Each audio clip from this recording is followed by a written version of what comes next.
Today, I'm pulling back the curtain on exactly how you can do it. I'm going to break down exactly how much borrowing power you can have at different income levels, and more importantly, where you can afford to buy, even in today's market. Because here's the truth, it's not just about what you earn, it's about knowing where to look.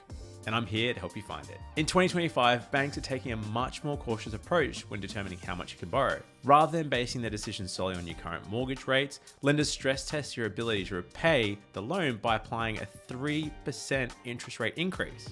For instance, if the rates today are around 6%, the bank is calculating your ability to pay back that loan at 9%. Now that was great in a rising interest rate market, because potentially if the rate's going to go up, it's obviously, you want to be able to afford it. But in the current market where the rate's going to come down, it's not really reflective of what's going to happen. Not only that, your borrowing capacity is tightly linked to your debt to income ratio.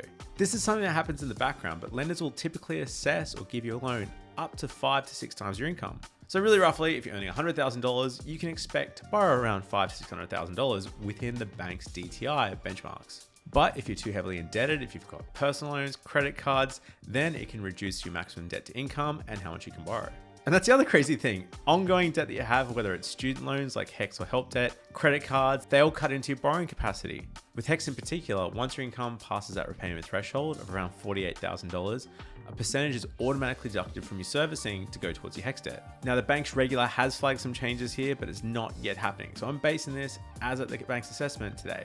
Now for payment buffers and your credit cards weren't enough, banks also factor in your living expenses. These are used either using the housing expenditure measure, HEM, or they'll actually look at your statements and look at what you're spending on food, electricity, utilities, private health, all that fun stuff. And the more you spend on this stuff, the less money is left over to pay for your loan and the less money you can potentially borrow. So for a bank to work out how much you borrow, they're going to combine the impact of the 3% stress test, your debt to income limits, ongoing debt repayments, and required living expenses to work out your overall borrowing capacity.